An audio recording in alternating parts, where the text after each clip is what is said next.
Hello and welcome to your latest episode of the Rugby League Pom-Cast. I am your host, Johnny, and joining me after our special that got released on Monday evening in Sydney time, I am delighted to say I am back with Mr. Sam Leckie up in Brisbane. How are we doing, Sam? Finally, it's been a big couple of weeks. It's been a huge couple of weeks. And we've just fired a cameraman as well. People Oh, that are listening right yeah. now won't know it, but just before we started, we told our cameraman that he's no longer required. Nope. He decided to fall over. We call around the office we called him tripod. Yeah. He decided to take a fall for the team, which was good. Yeah. You know, we got his wages off the books. Yeah, but there won't be any workplace health and safety payouts either. Even though it was definitely a work-related hazard. The camera fell down, for those that are playing catch-up.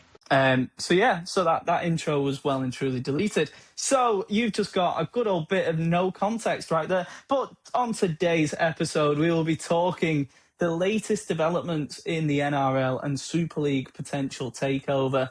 We will also be discussing the weird world of Bronson Xerri and what is going on over at the Doggies, along with a couple of coaching merry-go-rounds potentially happening very early doors into the season. As we discussed in our pre-season stuff, well, they've developed as we thought, but starting off with the news, thanks to the leaguey episode we released on Monday, the news that Super League and the NRL takeover may well be closer than ever, Sam, with reported figure of £250 million spread over 5 years Peter V'landys has offered to Super League clubs. That is what's being reported.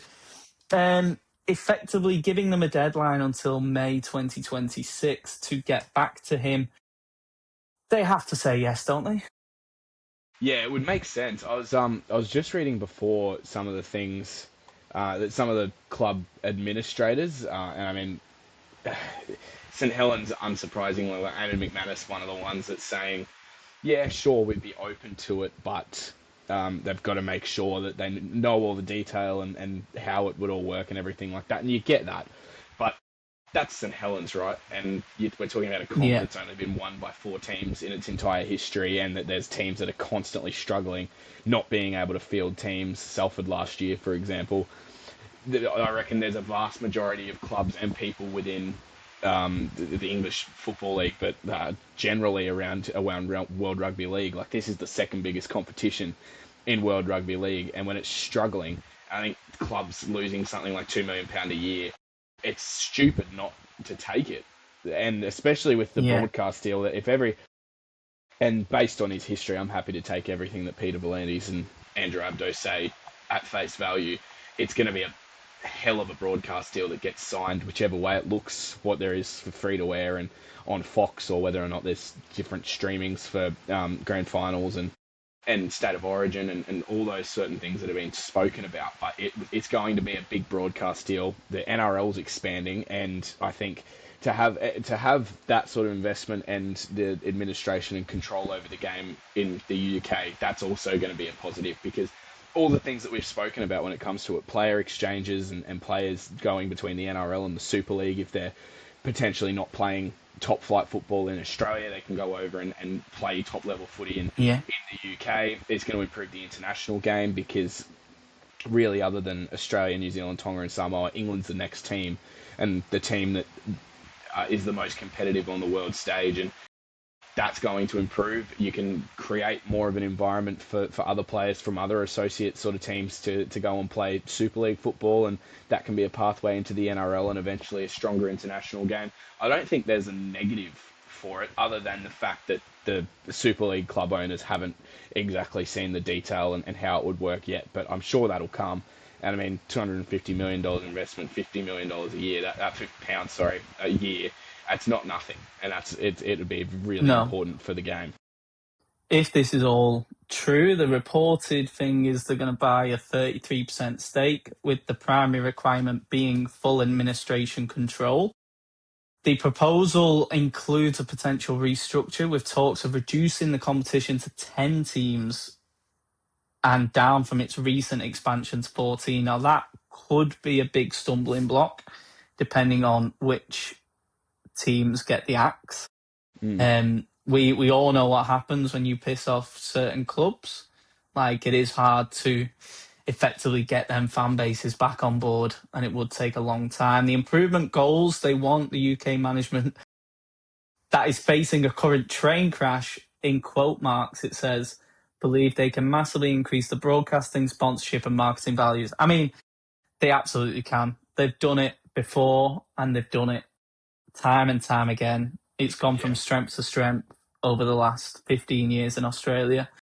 There's no reason why it can't at least improve slightly in the UK. Yeah.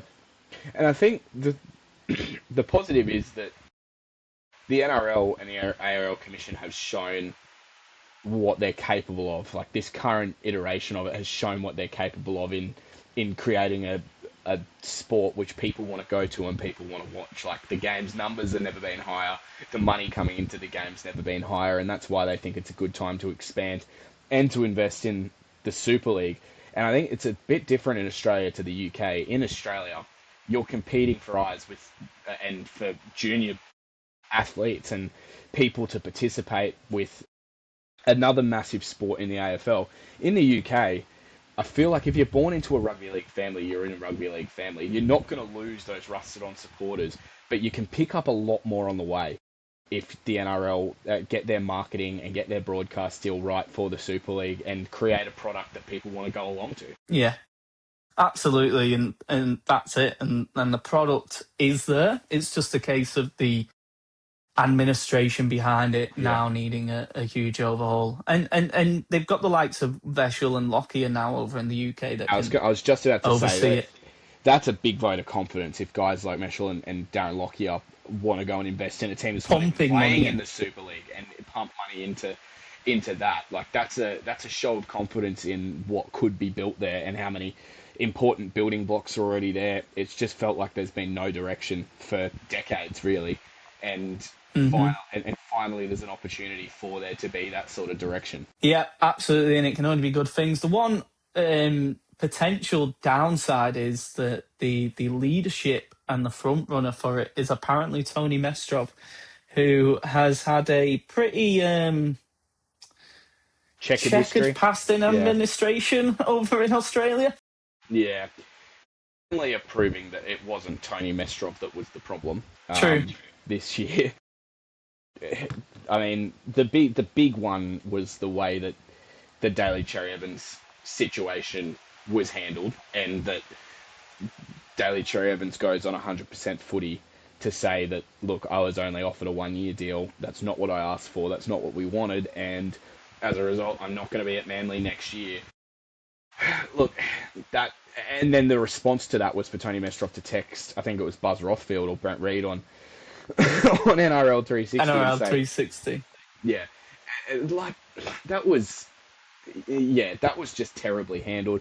There was the Pride jersey saga as well, which was not handled well at all by the club. Good intentions, but not handled well. Good intentions, but you can't just go and quite clearly, you can't just go and whack a jersey making a statement on players without consulting them. And I mean, I'm sure a lot of the players would have been, I'm okay with it, but they were forced to do it, unfortunately for them and for the club. And that's just a couple of situations that have happened under Tony Mestrov at Manly. I guess you could say the appointment of Anthony Seibold, also not a great move.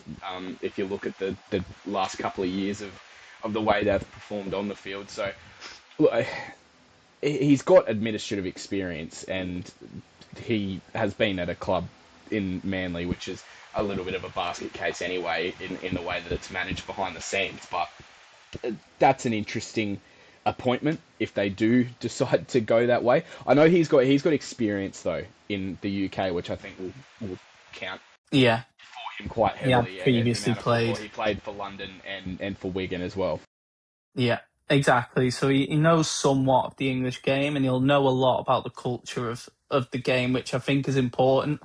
When we do appoint a CEO, they have to, if this NRL transaction goes through, they have to know the English game, or at least be heavily invested in it, watching it on TV, etc. You can't just have someone that is a just solely Australian focus. You've got to have someone that's got that view on it. Yeah, you mentioned obviously the Manly Seagulls with Tony Mestrov. The appointment of Anthony Seibold, we touched on it there, that it's not gone entirely to plan. The former Bunnies and Broncos head coach. He is under the pump massively, and he's one of the two main coaches we're going to talk about. Tell me, Sam, what went wrong or what's going wrong at the minute? Because they look a basket case at the minute. But to be fair, the first game, they nearly beat the Raiders. And it was like, oh, the comeback. But then, Yeah. I remember not to be this week.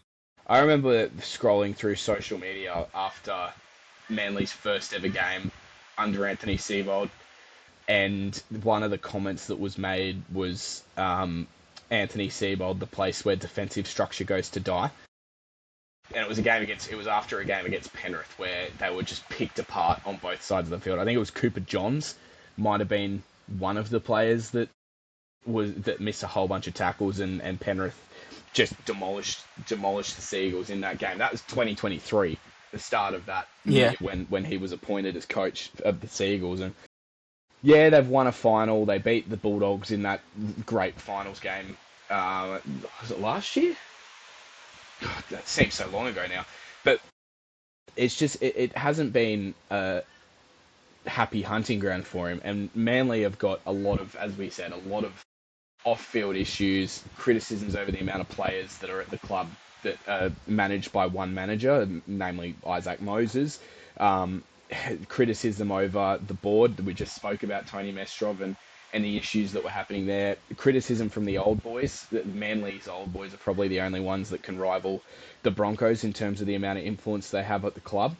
And in terms of Anthony Seibold's actual coaching, and we spoke about it in the preview this year, pretty sure we spoke about it in the preview last year as well, is just how good a squad they've actually got that just hasn't achieved anywhere near where they're supposed to be. Like, you look at last week when the Knights have best part of $3 million on the sideline when Kalen Ponga and Dylan Brown go down injured. And yeah, they'd scored a lot of points while those two were on the field, and that made the job hard for Manly. But they threw nothing at them. They threw absolutely nothing at them. And against the Raiders as well, like, let's be honest, they were probably only ahead in that game because they'd had the ball for 11 minutes straight to start the game off. Like, Canberra didn't touch the ball. Yeah. Canberra didn't touch the ball for most of the first half. And like, that's the reason they were ahead in that game. And yeah, I think he and Todd Payten are both in similar boats. They knew going into the start of this year that they had very little time to show signs of improvement before the whips would start cracking. And there's been a few people spoken about for the Manly job. Matt Ballum, who played for the club for years and is now an assistant coach at the Broncos, was one of them that it was reported that he could potentially be parachuted into the role with the support of the old boys. I think Michael Ennis, who's an assistant coach at the moment, was one of the ones that they were saying should be the head coach. There's obviously a lot of talk about Jason Demetrio, Willie Peters, Brad Arthur that are coaching and having success in the Super League. And there's expansion teams coming along, but there's also teams that are going to be looking for coaches this year. Just the amount of talk that there has been about Manly, the fallout supposedly with the playing group last year, and particularly the Trebojevic brothers, and not being happy under Anthony Seibold. Some of the comments that he made last year, which were just bizarre, like saying that, there was a time after a game where he was asked about being under pressure, and he started talking about people who are at war or who were living in war-torn countries, saying that's pressure. It's just been a bizarre 3 or 4 years. Yeah, I remember that. I just had a flashback to that. It's been such a strange few years with Anthony Seibold as the coach, and I think that performance on Sunday, if there's not some severe improvement over the next couple of weeks, I reckon it'll be sooner rather than later that they decide to make a move. Yeah, I'm just still laughing at the pressure comment because it's just triggered that memory back and the whole thing behind it, I just remember the cringe listening to every single moment of it. And Seibold's one of them, though. He's been a divisive figure wherever he's been, Yeah, in terms of he was both at with the playing Broncos. groups and A lot of in rumours out terms of the of results. Broncos after he left about things that were going on, which I don't Yeah. think need to see the light of day, but it was a very strange environment that he created at the Broncos as well. So it's a case of then we're like this could well be his final head coaching gig in the NRL because it's usually 3 strikes and you're out. But that performance against the Knights, like you said, it's just it was the sheer cowardice of some of the attack. There was no flair, no nothing. No, is this audio going to come through? I hope so. Yeah, well, look, I think like everyone knows that if that's being said, that's agenda driven, right? So if you look at this year, we've played some exceptional footy, but we also played poorly at times. And the gap between our best and our worst has been, too wide for my mind. It's an understatement. What's pressure about it? Let's put perspective on this. What's going on over in Israel? Here it is. That's pressure. If you think about life, right? Every single one of us are going to die. Every single one of us, right? And so if you work back from that point, you really... Every single one of us is gonna die. Like, Anthony, what's going on over in Israel and Gaza? That's pressure, mate. Yeah, it is. it certainly There's is. so much The pressure. fact he'd even invoked that sort of shows where his head is at. It's gone. Yeah, and that was last year. That was last year. Yeah, I remember it. After losing 2 games in a row in circumstances that were well and truly in your control. And we mentioned it pre-season, we mentioned it last season. There is a coaching shortage, and it is a case of where they go next. Because Jason Demetriou, looking on the outside, looking in, he looks very settled over in London at the minute. He's on quite a cushy deal, from all understanding and the reports that we're going through. He's got a project there. Yeah. Whereas if he came to Manly, what is the project? Well, the project is turning around the culture, which is quite clearly shot. Yeah. And then how do you bring that back? Like, just how do you bring back that culture? Because the way you do it is by bringing the Turbos back on side, the Travojevich's brothers. Yeah. There's a lot of commentary online about it looks like the players aren't... But they lost Garrick, haven't they, next year as well? They've lost Garrick He's next year, leaving. and it looks like the players are going through the motions as well. So it's quite clearly they want out. Yeah. Well, I mean, it looks like not that the players want out, that they want the coach out. It seems is a part of the... Who they get, who knows? But one man they more than likely won't be getting is the other man on the hit list, and that is Todd Payton over at the Cowboys. The 2 losses they had were diabolical performances. That one against West this weekend was well and truly shocking. We did say at the start of the year they've both been given 10 games. I think they've both got a lot less time now. Yeah, they certainly do. I mean, some of the mail going around is that Todd Payton could be as soon as this week if they lose to the Titans on Sunday, which the Titans played pretty well against the Dolphins. They just didn't finish the game off. It could very well happen. We haven't seen... The Cowboys made the Tigers look like a really, really good footy team on the weekend. Yeah. Which, to be fair to the Tigers, they've shown a lot of improvement, but they're not a great team. They're nowhere near a great team. No. But they're an alright team. To go into halftime 28-2 down and that be flattering for the Cowboys and not really a reflection of how and some of the tries that were scored as well. That also, and it's so hard not being in the dressing room and trying to make a judgment of it. But when Adam Dewey is getting the ball at a standing start and dragging 3 defenders over the try line with him, sorry, I'm so emotional about it. When a basic sort of unders play, Big Todd Payton fan. Yeah, when a basic sort of unders play to Samuel Afinu, he goes through almost untouched because nobody's following 2 up on the Kai Pearce inside. Paul tries was so easy. And Adam Dewey, those two tries, when Adam Dewey is getting out of the in goal with a full defensive line in front of him, and then the Tigers going down the other end of the field and scoring, that's a team that's going through the motions. And let's be honest, they have been for a year and a half now, basically. Their defensive, go on. just defensively haven't been there. They get dominated in contact. They drop off tackles. As soon as a team starts shifting the ball, they are completely in shambles on their edges. And the Tigers exposed it on the weekend, but it comes back to a pattern which over the last couple of years has emerged, is that their defence and as a result their attack and their results has just been incrementally going backwards year after year since they made the prelim final and were a forward pass call away from being in the grand final in 2022 when Mitch Moses gridironed the ball to, I think it might have been, who was it on? Someone on the wing. Might have been Blake Ferguson on the wing. Like, that call could have had them in a grand final. The next 3 seasons and the start of this one, you've just seen them going backwards. And it's such a shame because they've got so much talent there. So many good players on their books that have also kind of gone backwards. I mean, like you look at someone like Griffin Neame, who a couple of years ago was one of the best players on the field in a Pacific Championships final. And yeah, he's had injuries to contend with, but he's nowhere near the player he was a couple of years ago. Scott Drinkwater, nowhere near the player he was a couple of years ago. Jeremiah Nanai gets consistently getting dropped or left out of origin sides. He's nowhere near the player he was a couple of years ago. Everything is going backwards at the Cowboys. And I know we always say it, we don't want to be like NRL 360 and putting agendas out there for people to lose their jobs. But this is now getting to a situation where it's pretty critical for the Cowboys.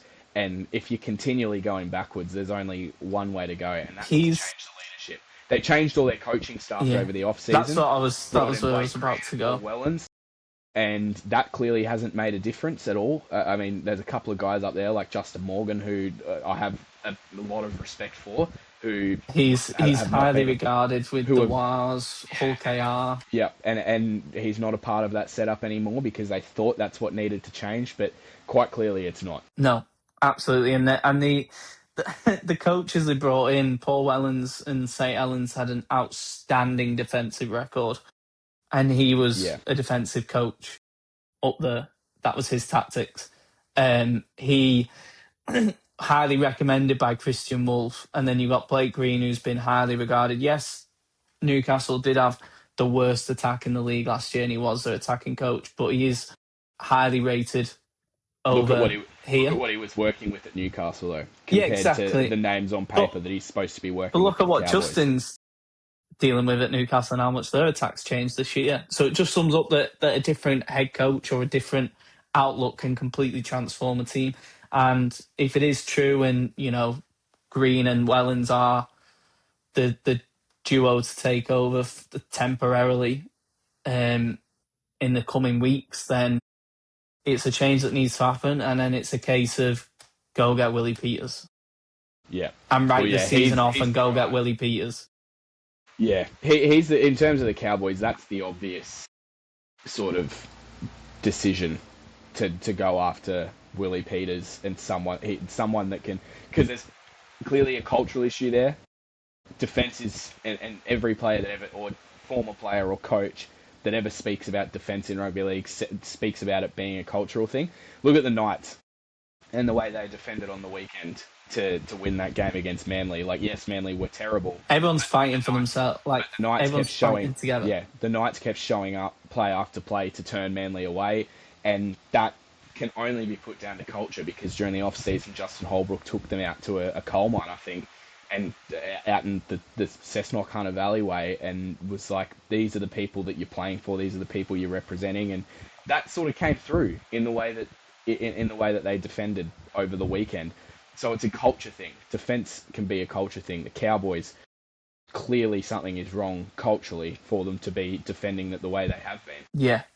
Then 1% plays no longer happen when your team has gone. So that is something they need to look at. They need to go and either write the season off and go get Willie Peters for the end of the year, or change again.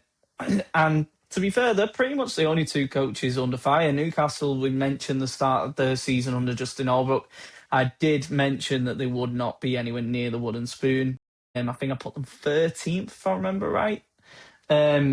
Just because of Justin and the way he comes in and that kick-starting of teams. He did it with St Helens, he did it with Gold Coast, and he's proving at this time at Newcastle that Gold Coast were probably a little too trigger happy. Yeah. Yeah. Yeah. I don't know. So I just had a thought about Todd Payton as well. I remember at the end of the 2024 season, he said they needed to, and this is just another example of them going backwards. 2024, they made the first or second week of finals, I think, and lose to Cronulla, and said after that game, we need to mature as a football club. And quite clearly, with the backward steps that have been happening last year and start of this year, again, that's just another example of how things have gone backwards. Anyway, sorry, I got lost then. The Titans. So, like I said, Justin being maybe a bit too trigger happy over at the Titans, and with kind of what they've done, he is only the second coach to take the Titans to the playoffs. So that coaching ability was there, and now Newcastle are kind of reaping the rewards from that decision. And I think also reaping the rewards of his time at the Roosters and under Trent Robinson. Again, his second spell at the Roosters. Yes, and again, assistant coaching under Trent Robinson. And I feel it was a weird time at the Titans when Justin Holbrook was there. Like, they're bringing in, like, Jared Hayne, for example, and he was a big name signing that was going to come into the team and pull them up, and that never really happened, even though he was there for the season that they made finals. Like, it was just a strange time, and I'm happy to see Justin Holbrook going well. I am worried about them over the next couple of weeks, though. Like, Dylan Brown out for 4 weeks, Kalen Ponga out for 6 to 8 with a hamstring. That is a major huge blow to them. And the thing that we raised about the big money that both of those players was on was that if those two go down, and with Kalen, unfortunately, it's more of a case of when, not if, that you're going to be under a lot of pressure with your depth. And you look at their next 3 weeks, they've got the Warriors, they've got the Bulldogs, and they've got the Raiders. That's it. And then the Roosters, Tigers, and then the Roosters. This is a tough draw for them. Panthers and Rabbitohs after that. And that's probably around the time that Kalen Ponga will be looking at getting back that Rabbitohs game, or maybe the week after. So the 2 wins on the board's great, and it's now just about, it's going to be a big test of how strong that new culture is over the next few weeks with the Knights. But positive signs, I think, and something for the Knights fans to cling on to with Justin Holbrook there now. I don't think we're going to see the team getting booed when they walk off the ground. No, and he does like playing attacking rugby. So they're the 2 teams that are vastly under fire. They're basically the guys they want are Willie Peters. Effectively, he's the next one, and whether Hull KR can keep him over in Super League, times will tell, won't it? Really, I think it'll be hard to keep him with a couple of teams chasing and vying for a head coach. You've even got PNG on the horizon as well. There's 3 big job offers coming his way in the next 18 months, maybe even earlier. Another one is who hasn't even been spoken about for the PNG job, who could definitely coach in the NRL's Adrian Lamb. Yeah, well, Lee have had a pretty shaky start to this season again, so... But I'm surprised they haven't gone for Adrian Lamb. He's Papua New Guinean anyway. Yeah. So, heritage-wise, so... Sure, probably, with Jason Demetrio, it's probably a good thing that he's been around the game of around Papua New Guinean football. So is Holbrook. Some technical difficulties.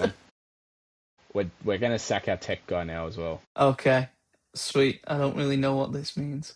I'm getting loads of notifications on my screen right now, but you guys won't be able to see that. But moving on to the Bronson Xerri situation, the one that's taken all the headlines over in Australia.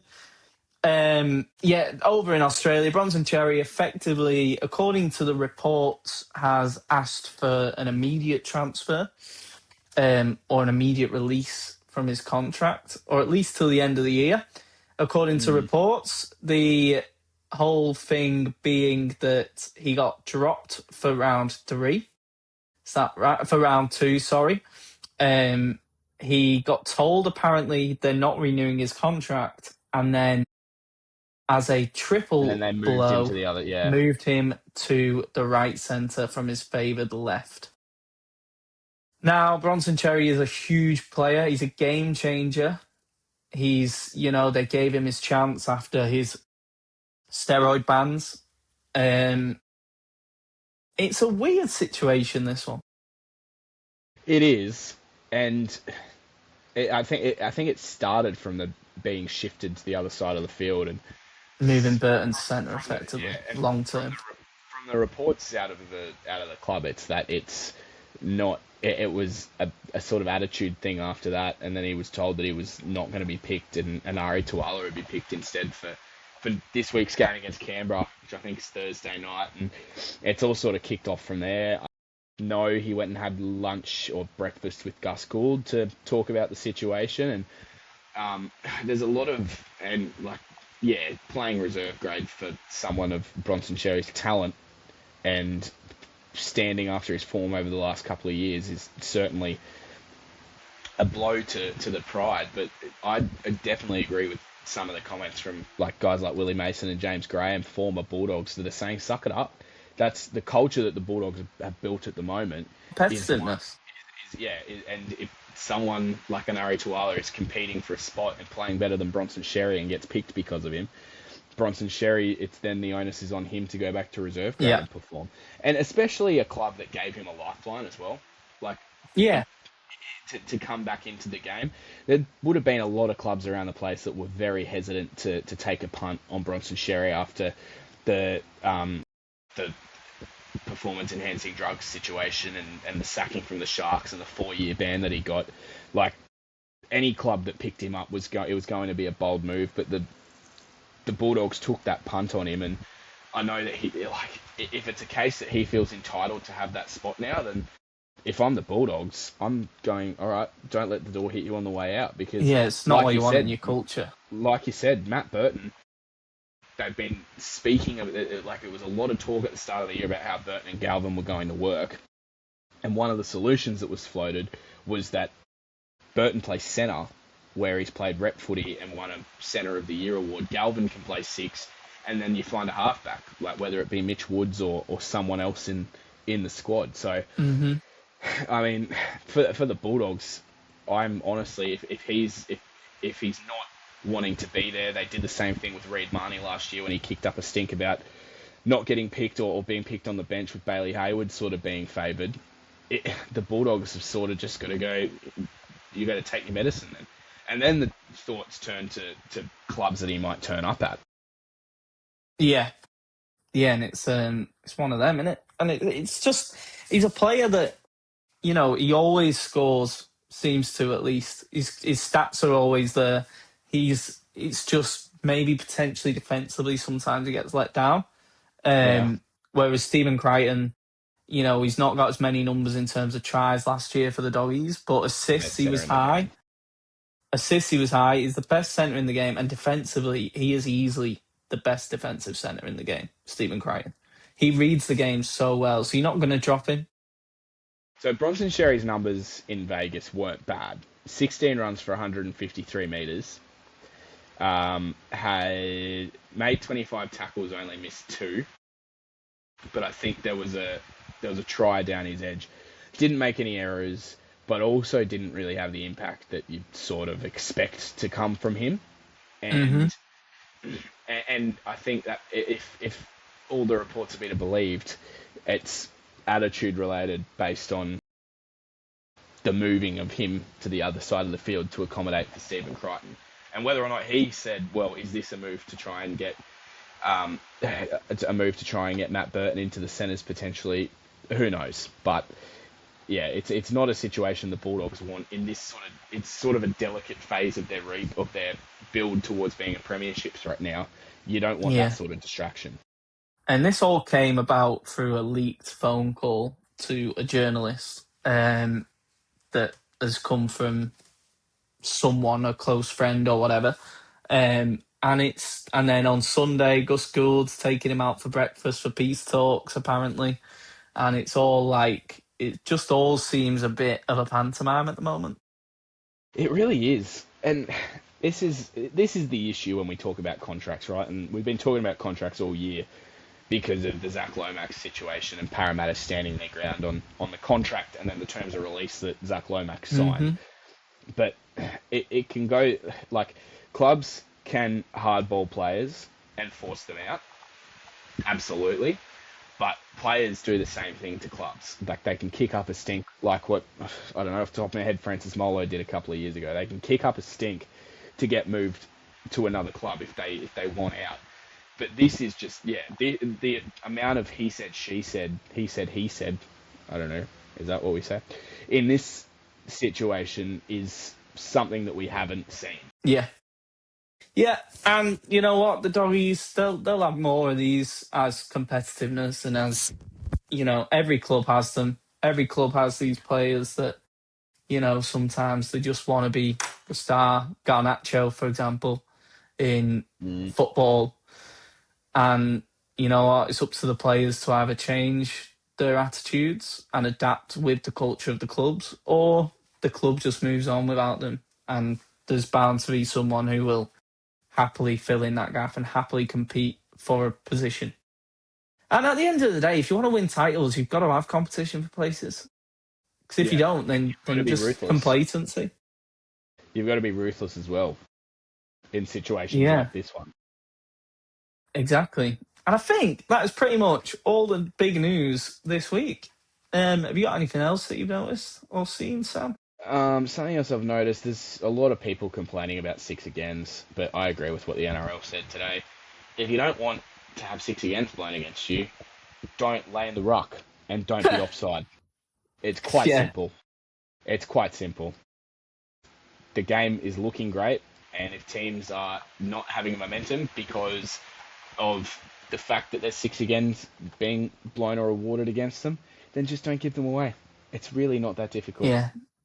There's some where we go like, oh, what was that for? But let's be honest, most of the time, they're pretty clear when a guy's laying in the ruck or a guy's offside. Yeah. And Panthers still yet to concede in this season, aren't they? No, the Sharks scored a try against them. Oh, they did, didn't they? Yeah, but 6 One points. try. 6 points in 2 games might be back. Not a bad little record. This year. Warriors could be a problem this year. Mate, they looked sensational. Yeah. Canberra, I don't know what they are. Roosters, I don't know what they are. Broncos, hopefully, get better. Bunnies, I don't know what they are. There's a lot of teams. I know it's only 2 games. Some teams have only played 1 game, but there's a lot of confusion about what each team is representing this year. Like, Cronulla looked awesome against the Titans, but then that's the Titans. But then the Titans go out and are real tough and gritty against the Dolphins and only just get pips. Dolphins have sucked, basically, to start the year off. Yeah. Smash the Broncos, but get pumped by the Storm, and then the Storm nearly get beaten by the Dragons. Like, what's that? I don't get it. It's a strange old year so far. It very much is, and I think that pretty much summarises the NRL season after 2 rounds. Weird. It's a weird one. There's been news stories. There's been weird results. There's been a try-scoring record broken. Yeah, we didn't even talk about that. Pitch invasion.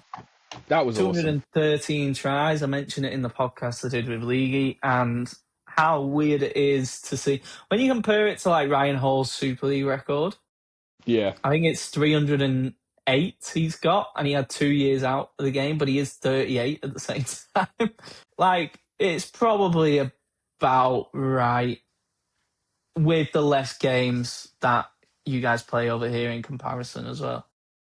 Also, probably a bit more competitive in terms of defences and week-by-week matchups. Like, Ryan Hall, who would he have scored most of his tries against? Yeah, exactly. And at the end of the day, he never scored for the Roosters, so... No, scored he one didn't. and got it disallowed. Neither did Joe Burgess. Joe Burgess was No. watching too much. He was watching too much porn when he was at the Yeah, Roosters. back in the day. Back in And the then he day. went to the Bunnies. Yeah. And then he stopped watching Was he porn. Roosters first, then Bunnies for that It was year? Or Roosters. was he Yeah, I Bunnies think he only first, played then a couple. Roosters? He only played a couple of games for the Roosters, and then Yeah. and then he stopped watching porn, and now he's won a World Club Challenge. So maybe the reason that Hull was so shit in Vegas is because he'd It was rediscovered really hotel weird Wi-Fi. with Joe Burgess though, because he fell off a cliff, and like he was one of Salford's when he was at Salford, he made the most mistakes in Super League. He was very hit and Yeah. miss, and very much like he'd cost you games at Salford, and then suddenly he went to OKR and he just suddenly found this home, and like you said, I've been watching porn. He's just been smashing it. He's been listening to Brexit TV and voting for British TV Nigel and whatever. Farage, and so Britain Nigel first Farage and all Nigel that. Farage won Hull World Club Challenge. There you go. You go. Heard it here Catalan, first. by the way. Catalan, by the way, is the team that Ryan Hall scored the most tries against. Is it 33. really? I would not have expected that. I'd have said Cass or someone. No, he's never And again, scored Cass a were try. in the championship.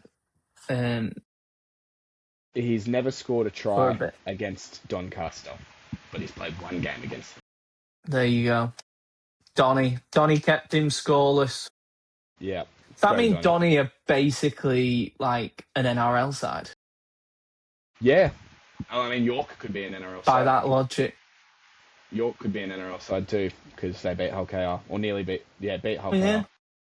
So York could play, Hull KR could play, Leeds could play because they beat Hull KR. Whoever beat Leeds. Yeah. See, this is how the world works. Eventually, we're just gonna. That's it. That's how Eventually, we we're gonna have do a global things. competition. Wakefield could play in the NRL as well because they beat Leeds on the weekend. There you go. That's how sport works. Basically, Wakefield and Doncaster are the best teams in the NRL. So I met a Wakefield fan first. at the Broncos game last week. Did you? That's a weird one. So we were doing the show out the front of Suncorp Stadium before the Broncos Eels game, and it was cool. Like heaps of fans going past. We had this like footy thing set up, and Darius Boyd was just dusting people at it. Like he was standing 20 meters away and passing through the gap. And we got a guy on, like we were just ushering people over to come and jump on the mic, and this guy jumps on the mic and couldn't understand a fucking word he was saying. Yorkshire. Turns out, and he's like, I was like, well, I can't understand anything you're saying. He's like, got a Wakefield hat on. I was like, that's it.